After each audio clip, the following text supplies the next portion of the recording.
अस्सलामुअलैकुम। YouTube channel तरबिया house की जानिब से खुश आमदीद। अल्हम्दुलिल्लाह, इससे पहले हमने अरबी यानी नमाज में वो अल्फाज जो कि उर्दू और अरबी में एक जैसे लिखे, पढ़े और समझे जाते हैं उनको देखा था।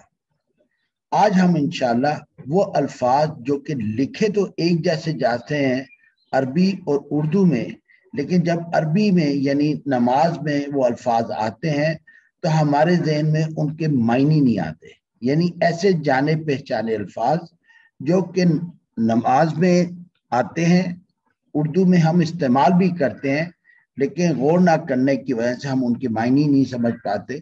आज हम उनका मुताला करेंगे और आप देखेंगे तो कितने ही वो अल्फाज आसान है, सिर्फ गौर ना करने की वजह से और हमने दूसरी जुबान अरबी को एक डिफरेंट जुबान समझने की वजह से उन अल्फाज के मायने हम हमारे जहन में नहीं आते। बिस्मिल्लाह करते हैं।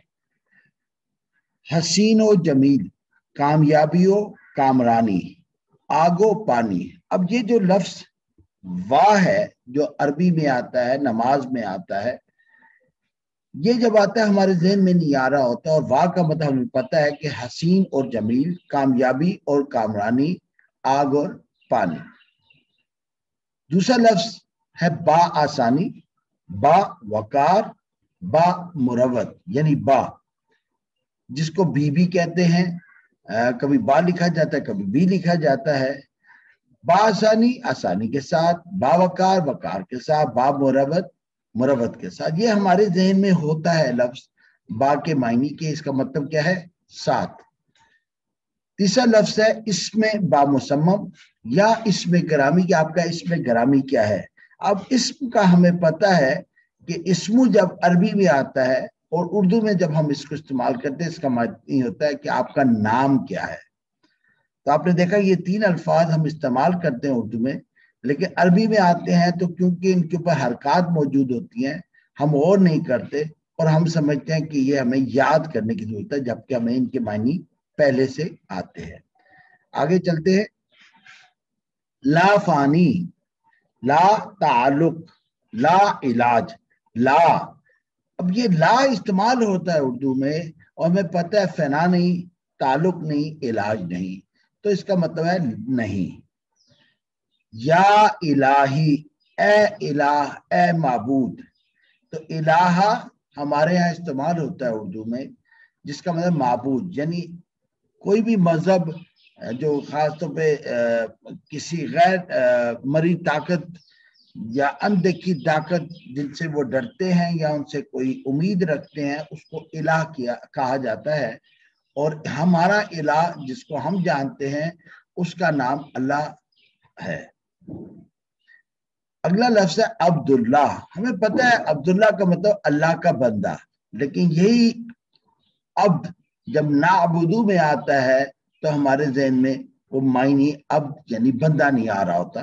तो नाअबुदू में अब्द जो है इसका मतलब है बंदा। पुल सिरात, सिरात यानी हमें पुल सिरात हमें पता है रास्ते का पुल। अब ये सिराता बेसिकली क्या है? रास्ता। इससे अगला लफ्ज है खत मुस्तकीम, सीधी लकीर। हमें मालूम है खास तौर पे मैथ्स में हम इसका इस्तेमाल ज्यादा करते हैं, खत मुस्तकीम, सीधी लकीर। तो मुस्तकीमा अरबी में जब आता है तो इसका मतलब क्या हुआ कि ये सीधा। तो सिरातल मुस्तकीम, सीधा रास्ता। समाअत थोड़ा सा कम इस्तेमाल होता है उर्दू में, लेकिन समा और बसर हमने अक्सर नाम सुना होगा। सुन्ना, तो सामिया का मतलब जब नमाज में आता है अरबी में तो हमारे ज़हन में मायने नहीं आ रहा होता, लेकिन जबकि हमें इसके मायने दर हकीकत मालूम होते हैं और मतलब क्या है? सुन्ना। अगला लफ्ज है इबाद और रहमान, इबाद। अगर आप देखें गौर करें तो इबाद में अब्द के मायने अल्फारूफ पोशीदा है और अब्द की जमा है इबाद यानी बंदे। अब्द का मतलब बंदा था और इबाद का मतलब बंदे। इल्ला के अमूमन हम खुतबे में जुमे के ये सुनते हैं یا گھر میں بعض اوقات کم استعمال ہوتا ہے، لیکن الا ہمیں پتا تھا الا کہ اس نے یہ بات کہی ہو، یعنی سوائے، تو الا کا مطلب سوائے ہے۔ آل سعود ہمارے ہاں بہت مشہور ہے، سعود کی اولاد، اور آل محمد، محمد صلی اللہ علیہ وآلہ وسلم کی آل، تو آل بھی ہمارے ہاں استعمال ہوتا ہے۔ اور آل کے دو معنی بنتے ہیں، ایک تو ہے کہ وہ جینیٹک اولاد، یعنی اس کے بچے جو ماں باپ کے بچے ہوتے ہیں ان کی اولاد، پوتے پوتیاں، نواسے نواسیاں۔ اور ایک آل محمد ہے کہ جو حضور اکرم صلی اللہ علیہ وآلہ وسلم پر پیغام پر ایمان لائے اور اس پہ عمل کیے۔ تو الحمدللہ ہم سب آل محمد ہیں، ہم مسلمان، بے شک ہم ان کی جینیٹک اولادوں میں سے نہیں ہیں، لیکن ہم نے ان کا پیغام مانا، اس پہ عمل کرنے کی ہم نے صحیح کی، تو اس لیے ہم آل محمد کہلاتے ہیں۔